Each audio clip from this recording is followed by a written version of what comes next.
In the equity quadrant, taking a look at a rebound in U.S. indices led by the Nasdaq. The Nasdaq was holding up best when stocks were negative today and is also turning positive first. The low today, 21,510.75, was down 1.27%, and the high today, 21,850, that was up about 0.3%. And there's still a little bit of time left in the session, so that high could change, and so could the settlement. Right now, we're sitting up about 0.2%.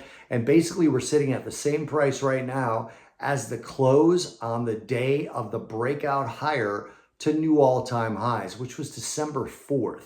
This perfectly illustrates a sideways correction that the Nasdaq has been in since pulling back on December 18th. So we're not weak, we're not strong, we're just correcting sideways. We had stronger economic data this morning in the US. CPI was that data, and it beat estimates, initially helping to push stocks toward the lows of the day. The headline CPI month over month was up plus 0.5%, and year over year it's sitting at plus 3%, both higher than expected and higher than last month.